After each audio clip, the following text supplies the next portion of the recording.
दोस्तों नमस्कार। आज हम बाल विकास एवं शिक्षा मनोविज्ञान से कुछ प्रश्न लेकर के आपके सामने आए हुए हैं। उसमें आपको कुछ जानकारियाँ दी जाएंगी। बाल विकास एवं शिक्षा मनोविज्ञान के प्रश्न।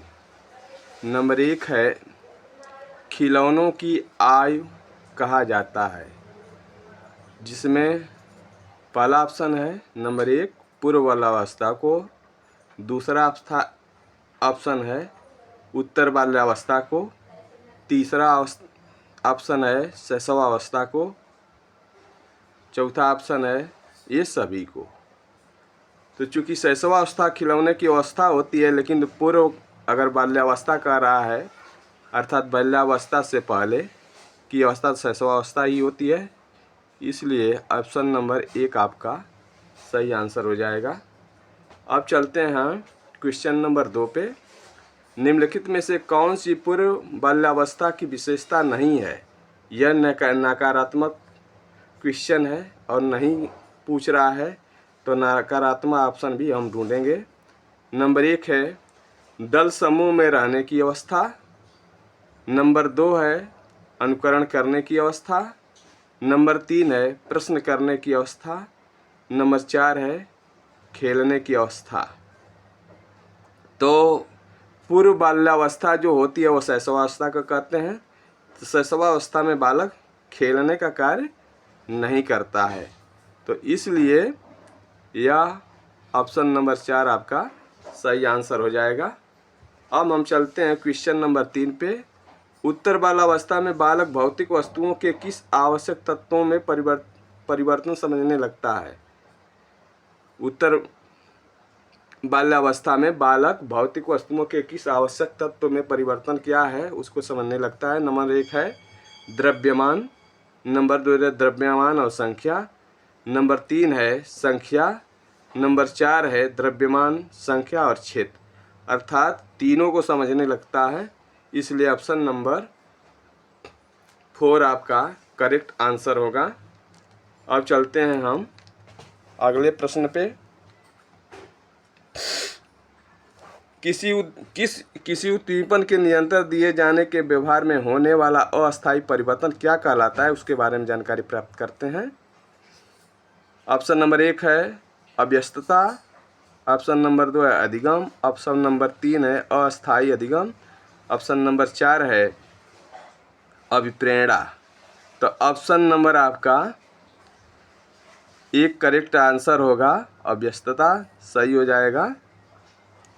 तो ऑप्शन नंबर 1 को आप करेक्ट आंसर समझिए। अब क्वेश्चन नंबर 5 है 6 से 10 साल का बालक रुचि लेना प्रारंभ करता है। नंबर 1 है धर्म में, नंबर 2 है मानव शरीर में, नंबर 3 है यौन संबंध में, नंबर 4 है विद्यालय में। तो चूंकि 6 से 10 साल का बालक विद्यालय जाने में रुचि लेता है, तो ऑप्शन नंबर 4 आपका सही आंसर हो जाएगा। अब हम चलते हैं अगले प्रश्न पे। प्रश्न नंबर 6, कौन सा सिद्धांत व्यक्त करता है कि मानव मस्तिष्क का बर्फ की बड़ी चट्टान के समान है? मानव मनुष्य का मस्तिष्क जो है बर्फ की बड़ी चट्टान के समान है, जो कि अधिकांश छिपी रहती है एवं उसमें चेतना के 3 स्तर पाए जाते हैं। अर्थात मानव मस्तिष्क को 3 भागों में डिवाइडेशन किया गया है। तो इसके देखते हैं कि कौन सा करेक्ट आंसर होता है। ऑप्शन नंबर 1 है गुण का सिद्धांत, ऑप्शन नंबर 2 है प्रकार सिद्धांत, और ऑप्शन नंबर 3 है मनोविश्लेषणात्मक का सिद्धांत, और ऑप्शन नंबर 4 है व्यवहारवाद का सिद्धांत। तो ऑप्शन नंबर 3 सही आपका आंसर होगा, क्योंकि आप मनोविज्ञान पढ़ भी रहे हैं और मनोविज्ञान के विश्लेषण से ही मानव मस्तिष्क से मतलब होता है। अब चलते हैं अगले प्रश्न पे।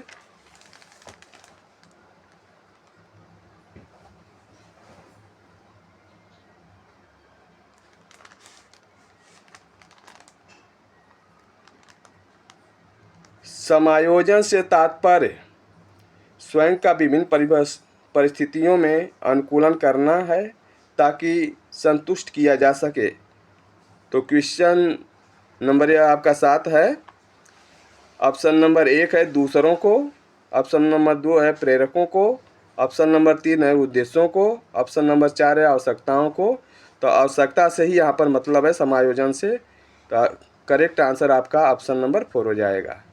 अब चलते हैं प्रश्न नंबर 8 पे। निम्नलिखित में से कौन सा व्यवहार भावात्मक बाधा को प्रदर्शित नहीं करता है, नकारात्मक है। कौन सा भावात्मक बाधा को प्रदर्शित नहीं करता है, तो उसके लिए ढूंढते हैं। ऑप्शन नंबर 1 है बाल अपराध, ऑप्शन नंबर 2 है कमजोरों को डराने वाला, ऑप्शन नंबर 3 है भगौड़ापन, ऑप्शन नंबर 4 है स्वाधीनता। तो करेक्ट ऑप्शन आपका हो जाएगा स्वाधीनता, इसलिए ऑप्शन नंबर 4 आपका सही आंसर है। अब चलते हैं क्वेश्चन नंबर 9 पे। विद्यार्थियों के अच्छे मानसिक स्वास्थ्य को बनाए रखने के लिए निम्न में से कौन सा तरीका अधिक महत्वपूर्ण है। कौन सा तरीका हम अपनाएंगे कि मानसिक स्वास्थ्य बच्चों का बना रहेगा। ऑप्शन नंबर 1 है शैक्षिक क्रियाओं का प्रावधान, ऑप्शन नंबर 2 है अभिव्यक्ति की स्वतंत्रता, ऑप्शन नंबर 3 है रुचियों में की भिन्नता, ऑप्शन नंबर 4 है अध्यापक की भूमिका एवं विद्यालयी वातावरण। तो ऑप्शन नंबर 4 आपका करेक्ट आंसर हो जाएगा। अब चलते हैं अगले प्रश्न पे।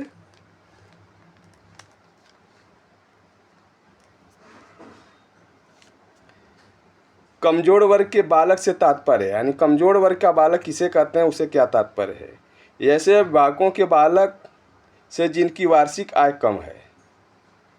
नंबर 2 है ऐसे अभिभावकों के बालक से जो वंचित वर्ग से आते हैं, यानी जिन्हें कोई लाभ नहीं मिलता है, ऐसे बालकों की बात कर रहा है। ऑप्शन नंबर 3 है ऐसे अभिभावकों के बालक से जो गरीबी रेखा के नीचे आते हैं। ऑप्शन नंबर 4 है ऐसे अभिभावकों के बच्चे जो सरकार द्वारा निर्धारित आय के नीचे जीवन यापन करते हैं। तो सरकार के द्वारा जो निर्धारित आय होती है वही ऑप्शन सही होता है। तो करेक्ट ऑप्शन आपका 4 है। अब क्वेश्चन नंबर 11 है निम्न में से कौन सा शिक्षण कुशलता से संबंधित है। ऑप्शन नंबर 1 है श्रव्य साधन, ऑप्शन नंबर 2 है दृश्य साधन, ऑप्शन नंबर 3 है दृश्य और श्रव्य साधन, ऑप्शन नंबर 4 है इनमें से कोई नहीं। तो दृश्य और श्रव्य साधन ऑप्शन सही हो जाएगा, ऑप्शन नंबर 3। अब अगले प्रश्न पर चलते हैं। Question number 12। वह स्तर जिसमें बच्चा किसी वस्तु या घटना के बारे में सोचने लगता है कहा जाता है संवेदन प्रमोद अवस्था। नंबर 1, नंबर 2 औपचारिक अवस्था, नंबर 3 है पूर्व क्रियात्मक अवस्था, नंबर 4 है मूर्त क्रियात्मक अवस्था। तो इसमें ऑप्शन नंबर 4 सही हो जाएगा। मूर्त क्रियात्मक अवस्था में बच्चे पूर्व की घटना के बारे में या किसी वस्तु के बारे में सोचने लगता है। अब हम चलते हैं नेक्स्ट क्वेश्चन पे।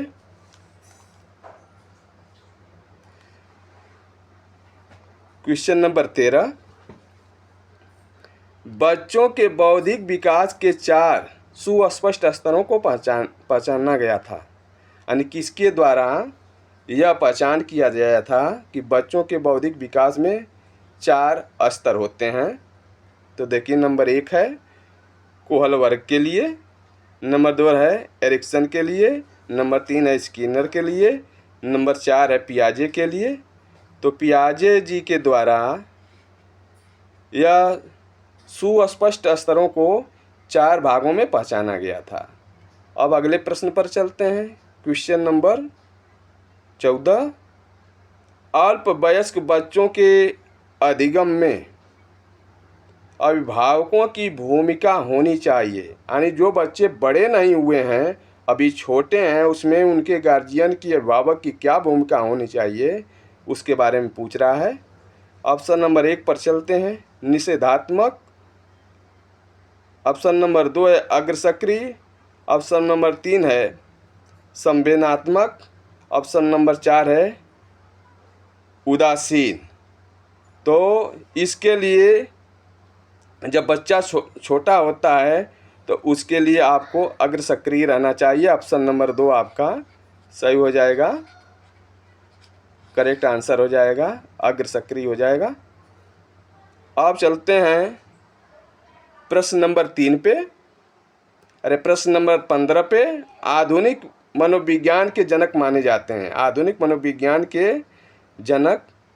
तो यह वेरी वेरी इंपॉर्टेंट है, वेरी इंपॉर्टेंट क्वेश्चन है। तो इसमें नंबर 1 है स्किनर, नंबर 2 है विलियम जेम्स, और नंबर 3 है वुडवर्थ, नंबर 4 है वाटसन। तो विलियम जेम्स को आधुनिक मनोविज्ञान का जनक माना जाता है, इसलिए ऑप्शन नंबर 2 सही आंसर हो जाएगा। अब चलते हैं अगले प्रश्न पे। Ego, ego libido, ego libido का अर्थ क्या होता है? आत्म प्रेम से। ऑप्शन नंबर 1 है आत्म प्रेम से, ऑप्शन नंबर 2 है वस्ट लिबिडो से, ऑप्शन नंबर 3 है ईगो मनोग्रंथियों से, ऑप्शन नंबर 4 है ईगो सिंटोनिक से। तो ऑप्शन नंबर 1 सही आंसर हो जाएगा, करेक्ट, आत्म प्रेम से है ईगो लिबिडो। अब क्वेश्चन नंबर 17 पर चलते हैं। E.H. एरिकसन के अनुसार, एक वैज्ञानिक हैं, उनके मत के अनुसार मनोलैंगिक विकास की कितनी अवस्थाएं होती हैं? तो ऑप्शन नंबर 1 है 8, ऑप्शन नंबर 2 है 6, ऑप्शन नंबर 3 है 7, ऑप्शन नंबर 4 है 9। तो E.H. एरिकसन के अनुसार मनोलैंगिक विकास की 8 अवस्थाएं होती हैं। तो ऑप्शन नंबर 1 आपका करेक्ट आंसर हो जाएगा। क्वेश्चन नंबर 18, शिक्षण विधियों तथा शिक्षण नीतियों में अंतर क्या है? नंबर 1 है प्रारूप का, नंबर 2 है सिद्धांतों का, नंबर 3 है उद्देश्यों का, नंबर 4 है पाठ्य वस्तु का। तो सिद्धांतों का रहता है, नीतियों में अंतर। शिक्षण विधियों और शिक्षण नीतियों में जो अंतर होता है वो सिद्धांतों का होता है। तो ऑप्शन नंबर 2 आपका करेक्ट आंसर हो जाएगा। अब चलते हैं अगले प्रश्न पे। किस मनोवैज्ञानिक ने कहा कि चेतन मन के साथ अचेतन मन पर भी ध्यान देना चाहिए? प्रश्न नंबर 19 है आपका। तो जेबी वाटसन ने कहा था, या वुडवर्थ ने कहा था, या टाइलमैन ने कहा था, या फ्राइड ने कहा था? तो यह कथन फ्राइड का है, इसलिए ऑप्शन नंबर 4 हो जाएगा। फ्राइड ने कहा था कि चेतन मन के साथ अचेतन मन पर भी ध्यान देना चाहिए। अब क्वेश्चन नंबर 20 है। फ्राइड के अनुसार असामान्य व्यवहार का मौलिक कारण है। असामान्य व्यवहार अगर कोई बालक करता है तो उसका मौलिक कारण क्या होता है? तो ऑप्शन नंबर 1 है प्रतिगमन, ऑप्शन नंबर 2 है आंशिक दमन, ऑप्शन नंबर 3 है पूर्ण दमन, ऑप्शन नंबर 4 है कोई नहीं। तो ऑप्शन नंबर 2 करेक्ट आंसर है, आंशिक दमन। अब चलते हैं हम क्वेश्चन नंबर 21 पे। बाल केंद्रित शिक्षा की अवधारणा मनोविज्ञान की किस संप्रदाय ने दी?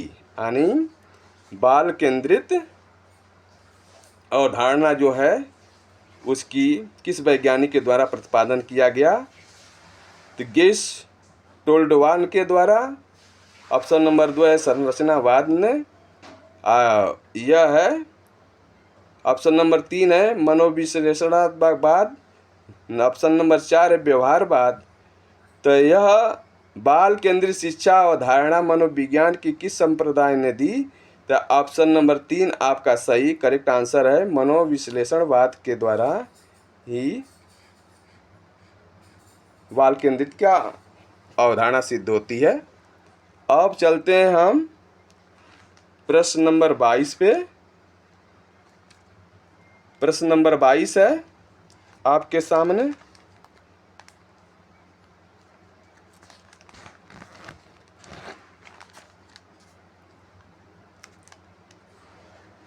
मनोविज्ञान आचरण एवं व्यवहार का यथार्थ विज्ञान है।